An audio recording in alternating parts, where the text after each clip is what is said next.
이번 시간에는 로마서 9장을 통해서 이스라엘을 향한 하나님의 계획에 대해서 살펴보도록 하겠습니다.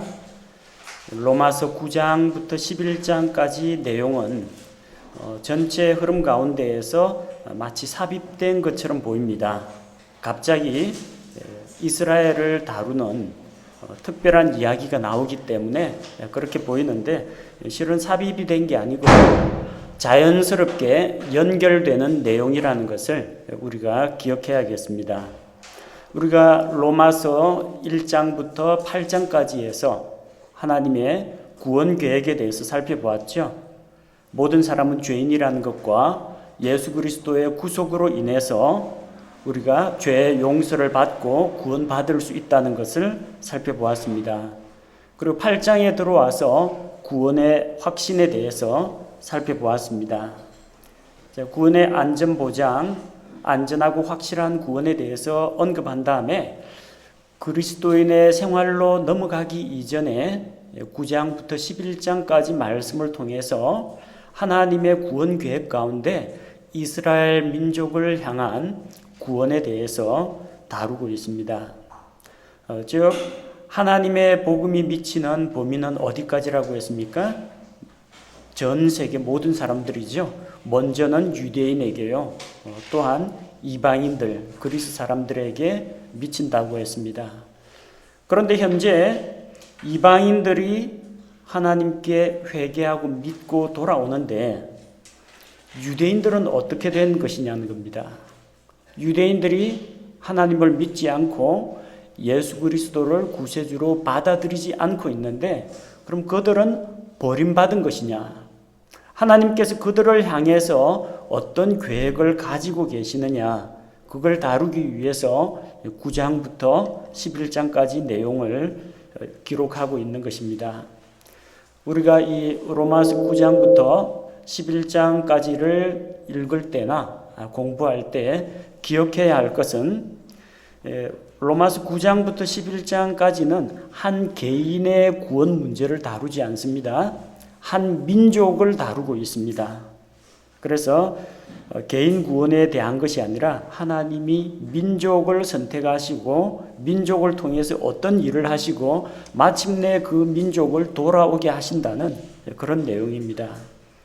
이스라엘이 비록 하나님을 거부하고 자기들의 구세주 메시아를 십자가에 못 박아 죽였지만 그들은 여전히 하나님의 계획하에 놓여 있다는 것을 보여줍니다. 그래서 로마서 9장에서는 예수 그리스도를 받아들이지 않은 이스라엘과 또 그들을 향한 하나님의 주권에 대해서 다루고요. 로마서 10장에서는 현재 이스라엘의 영적인 상태와 그들의 책임에 대해서 다루고 있습니다.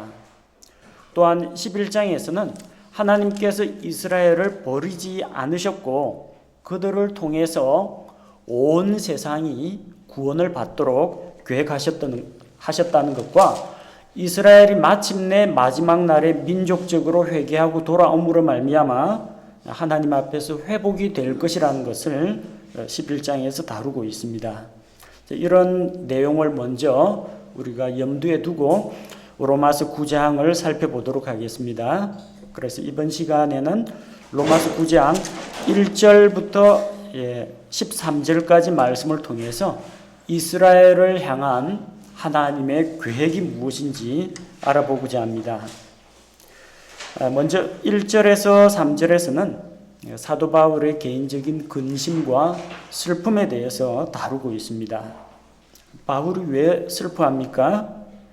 그는 그리스도 안에서 아직까지 구원받지 못한 자기의 동족들, 이스라엘 민족들로 인해서 슬퍼합니다. 1절에서 내가 그리스도 안에서 진실을 말하고 거짓말을 하지 아니하노라. 내 양심도 성령님 안에서 나에 대해 증언한다고 했습니다. 그리스도 안에서, 내가 그리스도 안에서 진실을 말한다고 했습니다. 예수 그리스도를 걸고 이야기하는 겁니다. 오로지 그리스도 안에서 진실한 것을 말하겠다는 겁니다. 그리고 내가 진실한 것만 말하고 내 고백은 참으로 진실하고 참되다는 것을 이야기합니다. 이걸 누가 입증을 하느냐? 자기의 양심이 증거한다고 했습니다. 사도 바울의 양심이 그의 증언이 참이라는 것을 보여준다고 했고, 또한 자기 안에 계신 성령님께서 자기의 양심과 더불어서 증언하고 있다는 겁니다.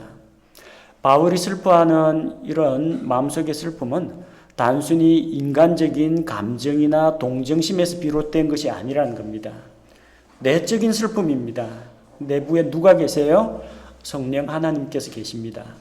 성령님이 그 안에 있는 사람은 아직 구원받지 못한 불신자들을 바라볼 때 마음속에 거룩한 부담감을 주십니다. 그들도 구원을 받아야 하는데 아직 구원에 이르지 못했다. 그로 인해서 마음속에 이 슬픈 감정을 주시는 겁니다. 어느 정도 그가 그 문제로 인해서 슬퍼하고 있느냐. 2절에 보니까 내게는 마음속에 큰 근심이 있고 계속해서 슬픔이 있다고 했습니다. 마음속에 있는 슬픔입니다. 이 슬픔의 깊이가 마음속 저 가슴 밑바닥 저 깊은 곳에서부터 우러나는 그런 슬픔이라는 겁니다. 그리고 큰 근심, 슬픔과 근심이 아주 크다라는 이야기입니다. 왜 근심이 크겠습니까? 그만큼 사람의 구원이라는 문제는 대단히 가치 있고 중요하기 때문입니다. 그것도 한두 사람도 아니요, 많은 이스라엘 민족에 대한 것입니다. 이스라엘 민족이 어떤 민족이냐? 하나님께서 자기 백성으로 택한 민족입니다. 사도 바울은 하나님의 계획 하에서 택함을 받았지만 하나님의 뜻에 순종하고 있지 않는 이스라엘 민족, 자기 동족을 생각할 때 마음속에 이런 큰 부담감을 가지고 있었다는 것입니다.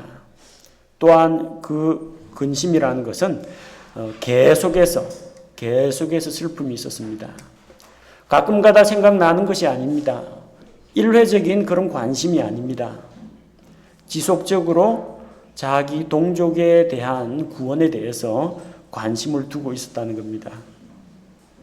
자, 3절에서는 그가 자기 동족들을 위해서 어떠한 희생도 감수할 수 있다는 것을 자기의 각오를 보여줍니다.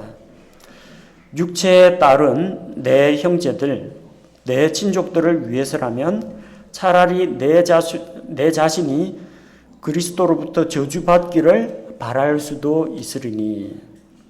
내 형제들, 내 친족들이라고 했죠. 바울은 이스라엘의 베냐민 지파 출신입니다. 그래서 자기가 속한 그 이스라엘 민족, 그 전체들을 대상으로 하고 있다는 겁니다. 자기가 차라리 저주받기를 바랄 수도 있다고 했습니다. 저주받기를 바랄 수 있다는 이야기입니다. 그가 저주받았다는 이야기는 아닙니다. 개역성경에는 이 구절이 내 자신이 저주를 받아 그리스도에게 끊어질지라도 라고 했는데 그리스도에게서 끊어지는 일은 없습니다. 우리가 지난 시간에 로마서 8장에서 아무것도 그리스도 예수 우리 주 안에 있는 하나님의 사랑에서 우리를 끊어놓지 못한다고 했어요. 분명히 끊어놓지 못한다고 했는데 9장에서 그가 내가 그리스도에게서 끊어질지라도 라고 이런 이야기를 할 수는 없다는 겁니다. 내가 저주를 받기를 바랄 수도 있다. 만약 내 동족이 구원만 받을 수 있다면. 자, 이런 바울과 같은 그런 관심을 가진 사람이 구약 시대에도 있었습니다. 이스라엘의 지도자 모세였습니다. 모세가 하나님으로부터 율법의 말씀을 받아가지고 시내산에서 내려왔는데 그 십계명 돌판에 처음 나오는 하나님의 명령이 무엇입니까? 우상숭배를 금하는 것입니다. 오직 주 하나님만을 섬기고 우상숭배를 하지 말라는 이야기입니다.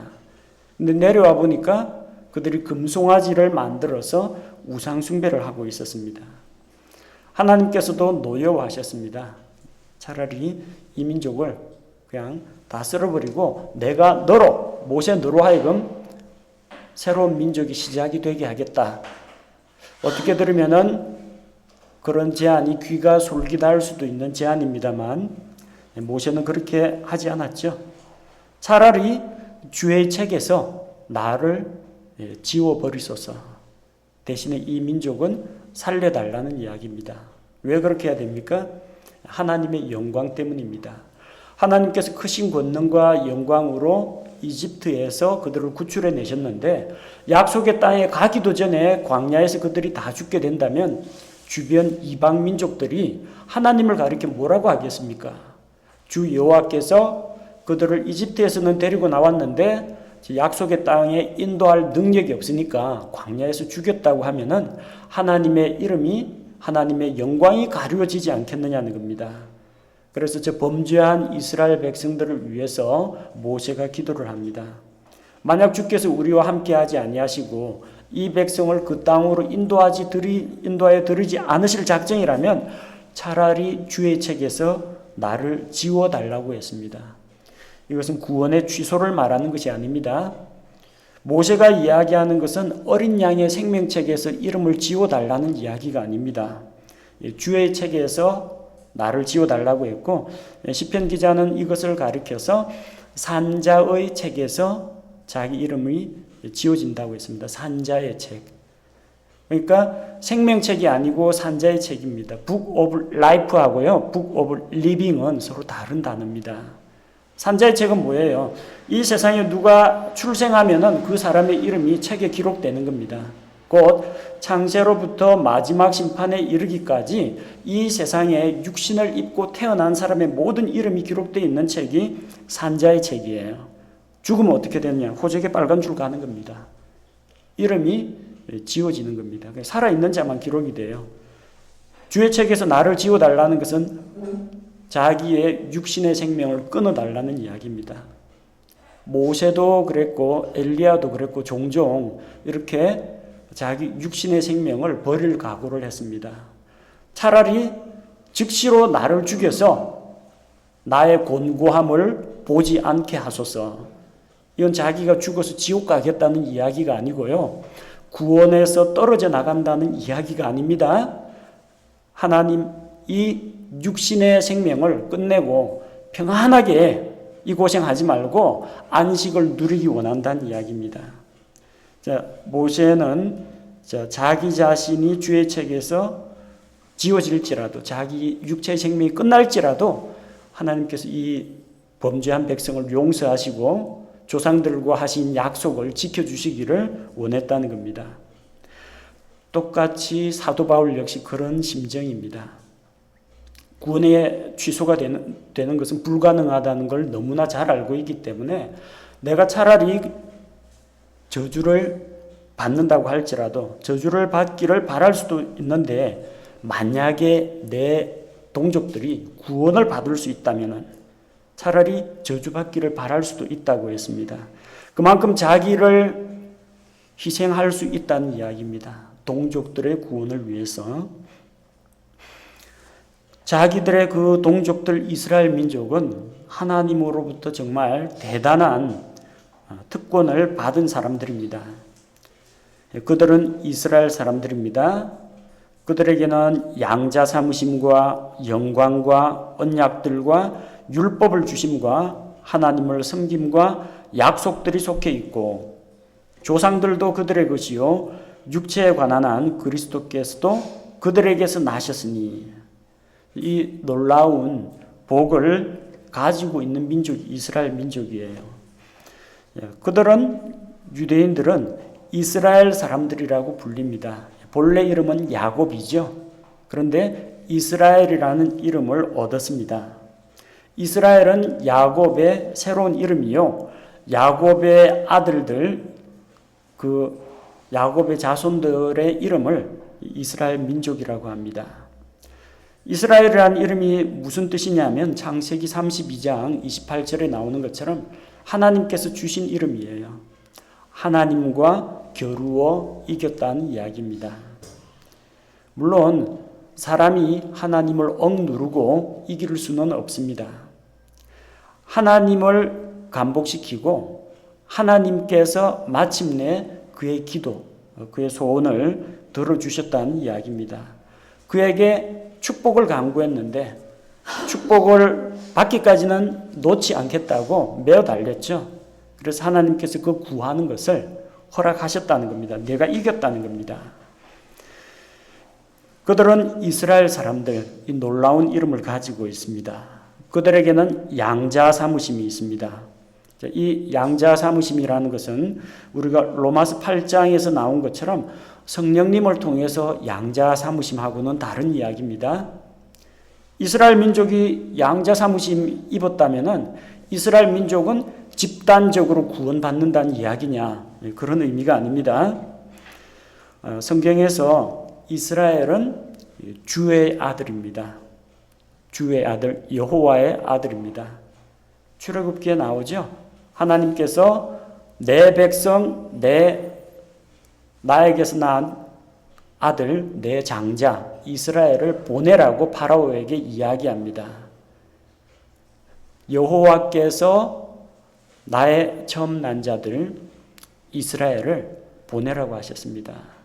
그들은 하나님의 아들들이 아니고요. 여호와의 아들들, 주의 아들들입니다. 하나님의 아들이란 칭호는 예수 그리스도 하나님의 아들이시죠. 선이 대문자로 되어 있습니다. 그 다음에 요한복음 1장 12절에서 하나님에게서 난 자들, 하나님의 자녀로 태어난 자들이 하나님의 아들들이라고 합니다. 또한 창세기 6장 욥기에 나오는 하나님의 아들들, 하나님으로부터 직접 창조된 하나님의 천사들을 하나님의 아들들이라고 합니다. 우리는 부모님에게서 났습니다. 우리 각 사람은 하나님이 직접적으로 그때그때 출생할 때마다 창조하신 게 아닙니다. 그러나 하나님으로부터 창조된 존재가 있죠. 아담. 누가복음 3장에서 메시아의 족보를 거슬러 올라갑니다. 어디까지 올라가요? 아브라함, 다윗이 아니라 아담까지 올라갑니다. 누구는 누구의 아들이었고 누구는 누구의 아들이었고 아담은 하나님의 아들이었느니라. 하나님의 직접적인 창조의 결과물이라는 겁니다. 그리스도인들은 예수 그리스도를 믿고 고린도후서 5장 17절 그리스도 안에 있는 새로운 창조물입니다. 새롭게 창조된 자예요. 하나님의 직접적인 창조의 결과입니다. 이걸 하나님의 아들들이라고 불러요. 그러나 이스라엘 민족은 하나님의 아들로 불리지는 않습니다. 주의 아들로는 불립니다. 그들은 다른 모든 민족과 같이 셈과 함과 야벳 가운데 셈 족속 가운데에서 아브라함의 자손들입니다. 세상 모든 민족 가운데에서 가장 숫자가 작고 연약한 민족입니다. 다만 하나님으로부터 선택된 민족입니다. 그래서 하나님께서 너희는 나의 아들들이다. 주의 아들로 받아들여 주신 겁니다. 그들이 날 때부터 하나님으로부터 창조되었다거나 날 때부터 거듭난 존재다라는 이야기가 아닙니다. 하나님께서 이방인들 가운데 있던 그 아브라함을 자기 백성으로 만드셨기 때문에 이 양자 사무심이 그들에게 있다는 겁니다. 그들에게는 영광이 있습니다. 하나님께서는 이스라엘 민족에게 자기의 영광을 드러내셨습니다. 성막과 성소를 통해서 하나님의 영광이 임재했습니다. 시내산에서 하나님의 영광이 이스라엘 모든 백성들 가운데에서 드러났습니다.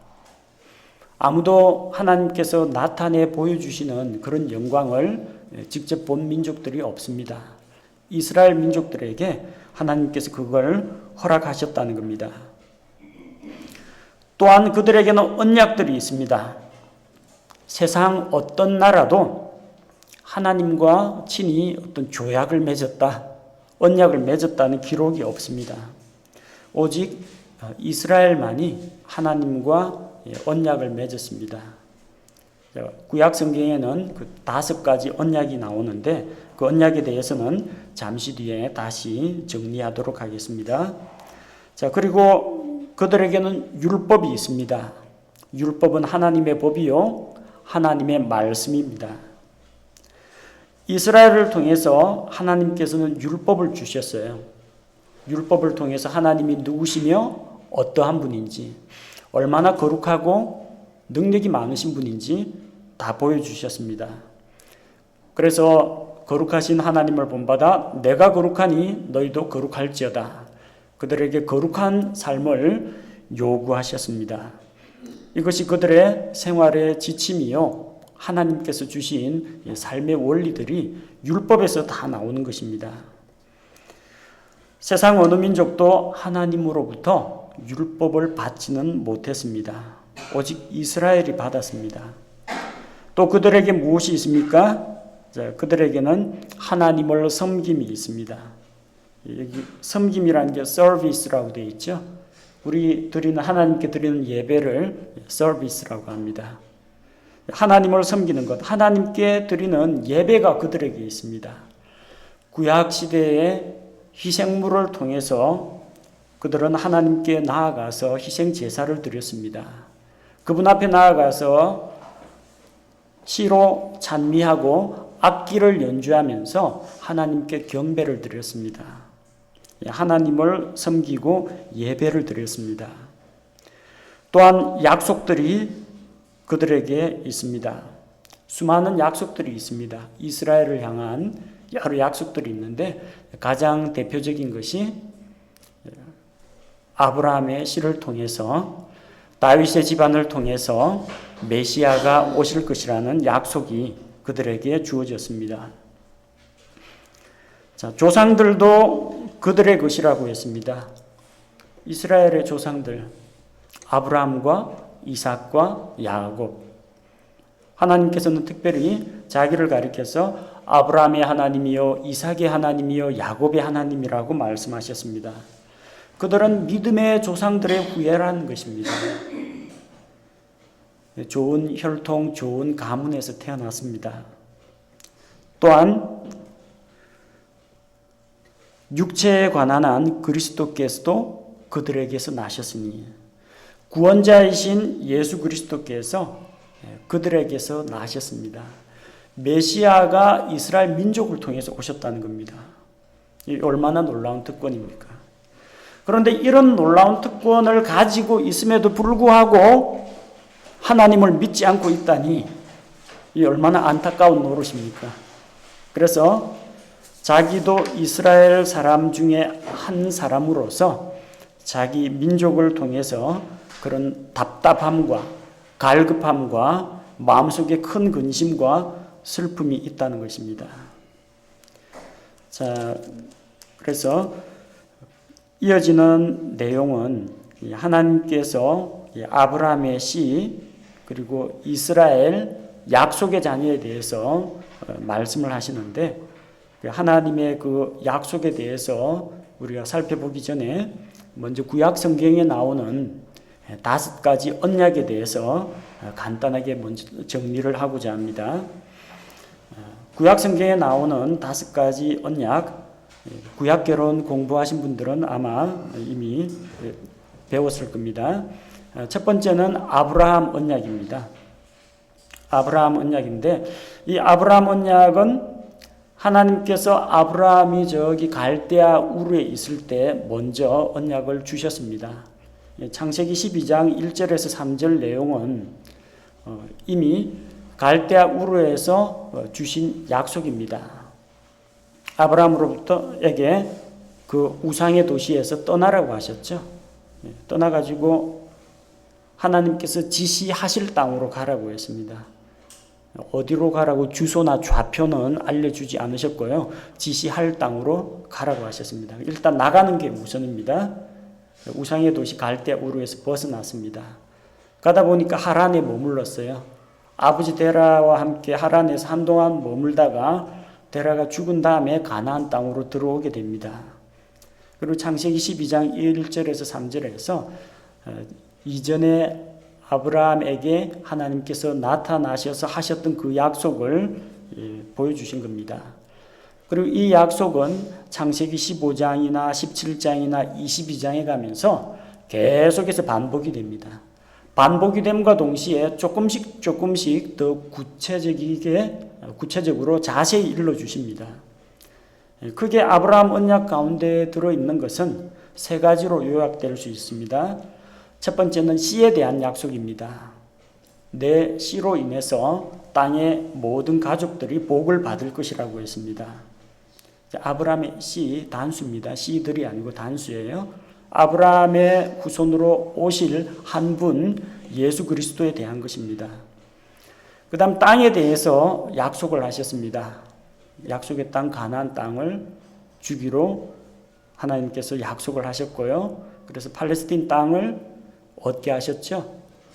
가나안 땅에서는 그들이 아브라함, 이삭, 야곱 그 당시에 방랑자 생활을 하다가 이집트로 내려가서 민족이 크게 강성하게 되어서 가나안 땅을 차지하게 되었습니다. 물론 역사 가운데서 그 땅을 빼앗기기도 하고 그 땅에서 쫓겨나서 뿔뿔이 흩어지기도 하고 다시 돌아와서 독립국가를 이루고 있지만 아직도 주변 국가들의 위협과 팔레스틴 난민들 이 사람들과 지금 공존하고 있지만 마지막 때에는 그 땅을 이스라엘이 다 회복하게 될 겁니다. 그리고 그들에게 복을 약속하셨습니다. 아브라함 언약하면 그래서 씨와 땅과 복 이 세 가지를 기억하시면 됩니다. 아브라함 언약은 하나님께서 값 없이 주신 언약입니다. 조건이 안 달려 있죠. 내가 내 말에 순종하면 이렇게 해주겠다. 갈대아 우르를 떠나기만 한다면 해주겠다. 이런 조건은 안 달려 있습니다. 하나님께서 은혜로 일방적으로 약속을 주신 겁니다.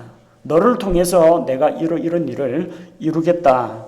하나님께서 말씀하시고 이루시는 겁니다. 자, 두 번째는 모세 언약입니다. 모세 언약은 출애굽기 19장 5절에서 6절에 나오는데 하나님께서 이스라엘 민족과 언약을 세우십니다. 너희가 내 말에 순종하고 나의 모든 명령들을 지켜 행하면 너희는 나에게 특별한 보물이 될 것이요 제사장 왕국이 될 것이요 거룩한 민족이 될 것이라고 말씀하셨습니다. 자, 이 모세 언약 혹은 신의 산 언약이라고 불리는 이 언약은 조건부 언약입니다. 조건이 달려 있죠. 내 말에 순종하고 나의 모든 율법과 명령들을 지켜 행하면 그렇게 된다는 겁니다. 안 행하면 어떻게 됩니까? 제사장 왕국 못 되는 겁니다. 거룩한 민족 못 되는 거고요. 하나님의 특별한 소유, 특별한 보물이 되지 못한다는 겁니다. 그래서 그들에게는 의무가 주어졌어요. 율법의 모든 말씀을 다 지켜 행할 그런 의무가 주어졌습니다. 물론 이 율법을 통해서 구원받는 게 아닙니다. 이 율법을 주셔서 그들의 죄악된 모습을 깨닫게 하시고 그래서 구원자이신 하나님을 전심으로 의지하도록 하기 위해서 이 모세 언약을 주신 것입니다. 그 다음으로 신명기 28장에서 30장에 나오는 팔레스틴 언약이 있습니다. 땅에 대한 언약입니다. 팔레스틴 언약은 무엇이냐면은 이제 광야 생활 가운데에서 하나님의 명령을 어기고 또 하나님께 불순종하고 반역하던 무리들은 다 죽었습니다. 그들과 함께 나온 그 당시에 나올 때 20세 미만이었던 어린아이들은 장성해서 그 후세대는 약속의 땅에 들어가게 되는데 그 땅에 들어가기 전에 하나님께서 모압 평지에서 이스라엘 민족에게 다시 한번 모세를 통해서 하나님의 명령을 주십니다. 두 번째 명령입니다. 별도의 명령이 아니고요. 이전에 그들에게 주셨던 그 명령, 율법을 다시 한번 소개합니다. 신명기, 신의 명령이 아닙니다. 납신, 다시 신자입니다. 거듭 너희에게 다시 말하노니, 다시 명령하노니 그런 뜻입니다. 누구하고 세웠습니까? 이집트에서 나온 이스라엘 자손들, 그 후손들과 그 땅에 들어가서 너희는 이렇게 행하라. 너희가 만약 내 말에 순종하면 들어가도 복을 받고 나와도 복을 받고 내 빵 반죽 그릇이 복을 받고 내 가축들이 번성하게 될 것이고 또한 너는 민족들 가운데에서 머리가 될지언정 꼬리가 되지 않을 것이고 다른 민족에게 꾸어줄지라도 너는 꾸지 아니하겠고 온갖 복들이 다 약속이 되어 있습니다. 내 말에 순종하면 그 땅에 들어가서 순종하면 땅이 주는 복을 누릴 것이라는 이야기입니다. 하늘에서 비와 이슬을 하나님께서 주시고 젖과 꿀이 흐르는 땅을 얻게 하시고 그 땅에서 너와 내 후손이 장구하게 오래오래 살 것이고 이런 약속을 주셨어요. 더불어서 만약 너희가 불순종하면은 앞에 거하고 반대입니다. 들어와도 저주를 받고 나가도 저주를 받고 화를 당할 것이요 너희들이 열심히 농사 지어봤자 메뚜기가 와서 다 먹어버릴 것이요 이방인들이 빼앗아 갈 것이고 이방인들이 너희를 그 땅에서 사로잡아 자기들의 땅으로 머나먼 땅으로 데려갈 것이요 바빌론 포로 생활을 했죠. 또 너희를 노예로 팔고자 하지만 사가는 사람이 없을 정도로 너희 가치가 떨어지게 될 것이요. 그런 축복과 저주의 말씀이 기록되어 있습니다. 그리고 결론적으로 하나님이 말씀하시죠. 내가 오늘날 너희 앞에 복과 저주, 생명과 사망을 너희 앞에 두노니 너희가 마땅히 뭘 택해야 되겠냐? 생명과 복을 선택하라. 그들의 선택에 따라서 복을 받을 수도 있고 저주와 재앙과 심판을 당할 수도 있다는 겁니다. 따라서 팔레스틴 언약은 조건부 언약입니다. 순종하면 복받고 불순종하면 저주받는다는 이야기입니다. 자, 그 다음에 다윗 언약이 있습니다. 역시 이스라엘 민족에게 주어진 약속이죠. 사무엘하 7장 12절에서 16절 다윗이 자기는 왕궁에서 잘 살고 있는데 아직까지 하나님의 언약궤는 저 텐트 안에 있다는 겁니다. 그래서 이제 자기 나라가 좀 평안해지고 안정이 되었으니까 하나님을 위해서 내가 집을 지어야 되겠다. 그런 뜻을 대언자에게 이야기했더니 대언자가 하나님의 말씀을 듣고 와서 그에게 전달해 줍니다. 창조주 하나님, 크고 위대하신 하나님이 어찌 사람이 만든 집에 거할 수 있겠느냐? 내가 너더러 멋진 성전을 지으라고 한 적이 있느냐? 광야에서 지금까지 계속해서 하나님의 언약궤는 장막 생활을 해왔습니다. 그리고 너는 전쟁에서 피를 많이 흘린 군인이기 때문에 너는 그것을 짓지 못할 것이다. 내가 나를 위해서 집을 세우겠느냐? 아니다. 내가 너를 위해서 집을 세워주겠다. 내가 다윗의 집을 세워주겠다. 너에게 왕국을 주겠다. 영원한 왕국을 주겠다. 그리고 내 자손이 다윗의 자손이 그 왕좌에서 영원토록 다스릴 것이다. 이런 약속을 주었습니다. 자, 이것 역시 예수 그리스도에 대한 약속입니다. 이 5가지 언약이 다 예수 그리스도하고 연관된 거예요. 아브라함 언약에 나오는 씨, 땅의 온 가족들이 예수 그리스도를 통해서 복을 받는 거, 예수 그리스도의 구원을 이야기합니다. 자, 모세 언약은 율법에 대한 이야기죠. 그러나 율법의 목적이 무엇입니까? 사람들을 그리스도께로 인도하는 훈육 선생 역할을 하는 겁니다. 팔레스틴 언약에서 이 땅에서 이스라엘 민족이 약속의 땅에 들어갔지만 그 모든 복을 다 누리질 못했어요. 죄와 불순종으로 말미암아. 팔레스틴 언약은 말짱 헛것입니까? 아닙니다. 천년왕국이 세워지면 그 복을 그대로 누리게 됩니다. 땅의 복을. 이스라엘 민족에게 약속하신 것이기 때문에. 이 팔레스틴 언약이 언제 실현되느냐? 예수 그리스도 지상 재림하고 나서 천년간 누리게 됩니다. 예수님을 통해서 완성되는 거예요. 다윗 언약 마찬가지입니다. 다윗의 집을 세워졌죠. 솔로몬까지 나라가 강성해졌습니다. 로보암 때 나라가 나뉘었습니다. 북이스라엘, 남유다로 나뉘었죠. 북이스라엘은 계속해서 패망의 길을 갔습니다. 그리고 남유다 왕국은 가끔 가다가 선한 왕들이 몇 명 나오긴 했지만 마침내 점점 타락하게 돼가지고 시드기야 왕을 끝으로 해서 유다 왕국은 끝이 나버렸습니다.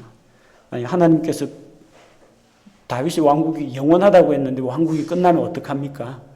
그러니까 왕국을 세우러, 하늘의 왕국을 세우러 예수 그리스도께서 이 땅에 오신 겁니다. 회개하라, 하늘의 왕국이 가까이 왔다고 선포하셨죠.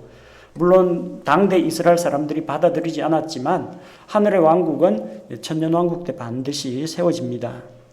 다윗의 왕좌가 영원할 것이라고 했는데 예수님 당시에 보니까 에돔 사람의 헤롯 가문에서 왕권을 가지고 차지하고 있습니다. 그게 끝이 아니라는 거죠. 예수 그리스도께서 다시 오실 때 다윗의 왕좌에 앉아서 왕국을 다스리시게 됩니다.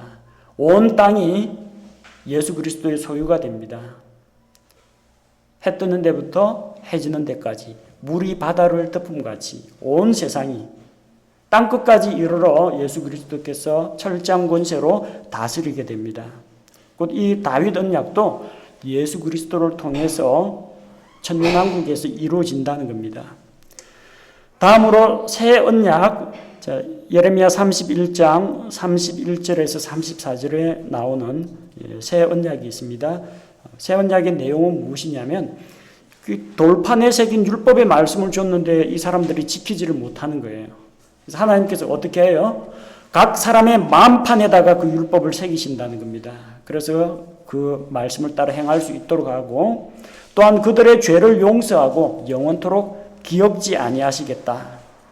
또한 그 이스라엘 민족을 민족적으로 회개시키고 회복시키겠다는 약속이 새 언약에 나옵니다. 이 새 언약은 이스라엘 민족을 향한 언약이기도 하고 예수 그리스도 안에 들어온 사람들이 누리게 될 그 언약이기도 합니다. 이런 5가지 언약이 모두 이스라엘 민족에게 주어져 있습니다. 그들은 약속의 백성입니다. 또 그들 가운데서 비록 자기들이 불순종함으로써 놓친 언약들이 있죠. 모세 언약, 팔레스틴 언약. 하지만 이것 역시 첫 번째 하나님께서 주신 첫 언약이 연약하여 할 수 없는 것을 예수 그리스도께서 새 상속 언약을 통해서 완성을 시키셨습니다. 땅에 대한 언약도 천년왕국에서 예수님께서 이루어 주실 겁니다. 이건 확실히 이루어질 보장되어 있는 겁니다. 그런 놀라운 언약을 받은 민족이 이스라엘 민족이라는 이야기입니다. 특별히 그들이 하나님으로부터 이런 언약을 받아 누릴 수 있는 선택받은 민족이라는 것을 6절에서 13절에서 보여주고 있습니다. 이스라엘은 그런 놀라운 특권을 가지고 있음에도 믿음에 의해 이르지 못했습니다. 그렇다고 하나님의 약속이 무효가 되느냐? 그렇진 않습니다. 6절에 그러나 이스라엘이 그렇게 죄와 불순종 가운데 있다고 하지만 하나님의 말씀이 효력을 상실한 것 같지 않다고 했습니다. 하나님의 말씀, 그 약속은 여전히 유효하다는 이야기입니다. 7절에서 13절에 나오는 약속의 자녀들. 아브라함에게는 두 아들이 있었죠. 하나는 이스마엘이고 하나는 이삭입니다. 하나님께서는 아브라함과 사라를 통해서 아브라함의 씨 이삭을 주겠다고 약속을 하셨습니다. 이삭이 약속의 자녀입니다. 근데 약속을 기다리다가 한 24년, 25년 이렇게 기다려도 25년째 약속이 이루어지는데 도중에 아브라함이 지쳐버려서 한 10년 정도 지나다 보니까 도저히 가망이 없어 보이니까 육신적인 방법을 사용합니다. 이집트에서 배워온 거예요. 이 아이가 아버지와 엄마 사이에서 아이가 태어나지 않는다 그러면 아버지가 처벌 드릴 수 있습니다. 자기 하녀 여종을 첩으로 들여가 거기에서 나온 아이에게 자기 대를 물려주는 겁니다. 상속자가 되게 하는 거죠. 자, 이건 하나님의 법이 아닙니다. 하나님의 법이 아닌데 육신적인 관계를 통해서 태어난 아들이 이스마엘입니다. 아브라함과 이집트 여자 하갈 사이에서 태어난 아이가 이스마엘입니다. 아브라함에게서 났다고 해서 다 아브라함의 씨가 아닙니다. 약속을 따라 태어나야 아브라함의 씨가 된다는 겁니다. 오늘날 저 아랍 사람들 이스마엘의 후손들도 우리 조상 아브라함이시여 하고 위대하신 솔로몬 다 부르고 그럽니다. 하지만 약속과 무관하다는 이야기입니다. 이삭 안에서 내시가 부름을 받으리라. 약속의 자녀 이삭을 통해서 오게 된다는 겁니다. 자, 그다음 이삭에게도 두 아들이 있습니다. 에서와 야곱이 있습니다. 약속의 자녀인 이삭에게서도 아이들이 낳는데 그들이 태어나기 전에 선악을 행하기 이전에 하나님께서 선택하셨다는 겁니다. 그 아이들이 아직 태어나지도 아니하고 무슨 선이나 악을 행하지도 아니하였을 때 선택에 따른 하나님의 목적이 행위로 말미암지 아니하고 아직 뱃속에서 태어나지 않았으니까 행위가 없을 때입니다. 오직 부르시는 분으로 말미암아 서게 하려 하사. 그래서 약속을 그때 주셨죠. 아이가 태어나기 전에 어떤 걸 약속하셨습니까? 주께서 그녀에게 이르시되 두 민족이 내 태속에 있노라. 두 종류의 백성이 내 뱃속에서부터 나누어지리라. 한 백성이 다른 백성보다 강하겠고 형이 동생을 섬기리라 하시니라. 창세기에 기록되어 있습니다. 창세기 25장에 나오는 내용이죠. 이것은 하나님께서 개인을 구원한다는 이야기가 아닙니다. 내가 야곱은 구원하고 에서는 버렸다. 창세전에 야곱은 택함받고 에서는 지옥 가기로 예정되었다. 그런 이야기가 아닙니다. 이것은 한 민족을 불러서 사용하시는 하나님의 선택과 예정을 이야기합니다. 본문에 나와 있는 거 보십시오. 두 민족이, 두 종류의 백성이, 한 백성이 다른 백성보다 민족에 대한 이야기입니다. 그래서 이 로마서 9장에서 11장을 읽을 때 우리가 뭐 예정이나 택함, 선택에 대한 걸 보면 많은 사람 가운데 누구는 구원받기로 선택하고 누구는 지옥 가기로 선택한 그런 게 아니고요. 개인의 구원 문제가 아니라 민족에 대한 것이다. 이걸 먼저 염두에 두면 대부분의 오해는 풀리게 될 것입니다. 또한 13절에서 이것은 기록된 바 야곱은 내가 사랑하되 에서는 미워하였다 하신 말씀이 있죠. 창세기에 나오는 말씀이 아닙니다. 야곱과 에서가 뱃속에 있을 때 하신 이야기가 아니고요. 구약 성경 말라기, 이스라엘 민족의 그 역사의 신약 시대로 넘어가기 전에 있는 바로 그 말라기 시대에 하신 말씀입니다. 말라기 1장 2절에서 3절에서 인용하신 말씀이에요. 야곱과 에서가 태어난 지 그 역사가 1400년이나 지난 후에 야곱은 내가 사랑하고 에서는 미워했다고 했습니다. 왜 사랑하고 왜 미워했겠어요? 에서가 하나님께서 주신 그 약속, 장자권을 업신여기고 멸시하고 버렸다는 이야기입니다. 그래서 그는 쓰임받지 못합니다. 야곱이 하나님의 복을 사모하고 장자권을 받게 됩니다. 그래서 하나님께서는 야곱을 사랑하고 이스라엘 민족을 들어서 사용하신 겁니다. 이것은 에서의 후손은 저주를 받아서 미움받아가지고 구원을 못 받는다 그런 이야기가 아닙니다.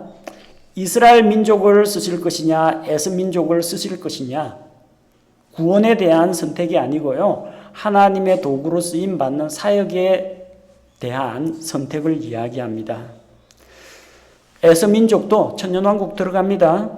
아모스 9장 11절에서 12절을 보면은 주께서 천년왕국을 세우시고 다윗의 장막을 다시 이렇게 세울 때 그 명단에 보니까 그 왕국에는 에돔의 남은 자들도 들어온다고 했습니다. 물론 에서 민족이 다 구원받는다는 이야기는 아니고요. 에돔에도 하나님을 믿고 주께로 돌아오는 자가 있으면 에돔의 남은 자들도 들어온다는 이야기입니다. 이스라엘은 단체로 구원받고 에서 민족은 단체로 지옥 간다는 이야기가 아닙니다.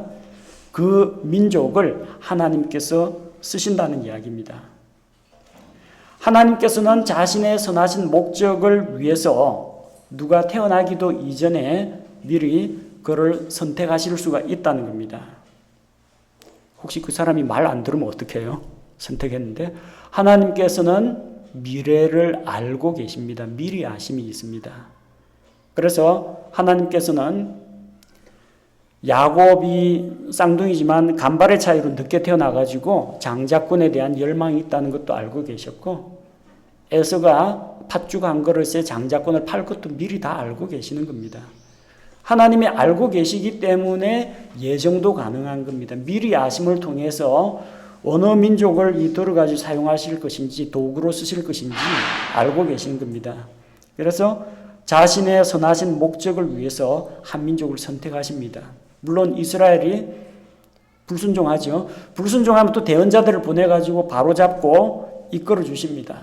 반역을 하죠. 나라를 잃죠. 나라를 다시 회복시켜 주십니다. 메시아를 보내주십니다. 복음 전하는데 안 듣죠? 안 듣더라도 나중에 환란기 때 적그리스도한테 진탕 혼나고 나서 회개하고 결국 돌아오게 됩니다. 이 모든 것을 알고 주관하고 섭리하시는 것이 하나님의 절대 주권이라는 겁니다. 하나님께 이렇게 프로그램을 제가 야 너는 몇 년 몇 월 며칠에는 불순종해라, 언제는 순종해라, 언제는 돌아와라 이런 식으로 정해놓으셨다는 이야기가 아닙니다. 모든 것을 아시는 하나님의 입장에서는 마치 그 입장에서 보면 모든 것이 하나님이 정하신 대로 움직이는 것처럼 보이지만 순간순간 선택을 하면서 미래를 향해서 아직 다가오지 않은 미래를 향해서 나아가는 우리에게는 아무것도 예정된 게 없습니다. 우리가 하나님께 순종하느냐 불순종하느냐에 따라서 하나님의 법칙에 따라서 순종하면 복받고 불순종하면 저주를 받고 보상이냐 상급을 받을 것이냐 야단 듣고 책망받을 것이냐가 결국 매 순간 날마다 우리가 살아가는 삶에 의해서 결정이 된다는 겁니다. 하나님은 그래서 이스라엘 민족을 택했습니다. 누가 왜 택했습니까? 따져 물을 수가 없어요. 하나님의 선하신 목적과 계획 때문입니다. 하나님께서는 자기 이름을 온 세상에 전하기 위해서 제사장 민족으로 이스라엘을 선택했습니다. 그래서 제사의식, 제사, 율법 다 주셨잖아요. 그래서 세상 모든 사람들이 다 와서 주의 영광을 보라. 와서 보랍니다. 근데 이스라엘 민족이 별로 모범적인 삶을 살지는 못했죠. 그래서 제사장 왕국이 못 됐습니다. 왜? 모세 언약에 보니까 내 말을 듣고 순종하면 그렇게 될 것이다. 그럼 불순종하면은 제사장 왕국 역할을 못 한다는 겁니다. 그래서 하나님께서는 예수 그리스도를 보내셔서 예수 그리스도의 신부인 신약 교회를 세우셨습니다. 이제는 다 와서 주의 영광을 보라가 아니라 가서 전하랍니다. 너희는 가서 전파하라. 왜? 죄인들이 알아서 하나님께 나오면 참 좋겠죠. 목사도 전도하러 안 다녀도 될 텐데 죄인들이 안 나오니까 우리가 죄인들한테 가야 되는 겁니다. 우리가 온 세상에 가서 하나님의 말씀을 선포하고 예수 그리스도의 복음을 증거하고 사람들을 무장하고 세워주는 그 일을 해야 된다는 겁니다. 그럼 이스라엘 자손은 지금 넉넉히 있는데 이제 쓰임받지 못하느냐? 그건 아닙니다. 나중에 11장 가면은 이방인들을 주님께로 돌아오게 하기 위해서 이스라엘의 불신앙과 넘어짐조차도 하나님께서 사용하십니다. 그래서 하나님께서 교회를 통해서 그들의 불순종 때문에 바톤이 신약 교회로 넘어옵니다. 교회를 통해서 이방인들도 구원하시고 환란기를 통해서 이스라엘도 구원하시고 결국은 마지막에는 유대인도 구원하시고 이방인들도 구원하시는 하나님의 목적과 계획이 이루어진다는 겁니다. 이스라엘을 향한 하나님의 계획은 끝난 것이 아닙니다. 그분의 선하신 뜻을 따라서 반드시 이루어진다는 것입니다.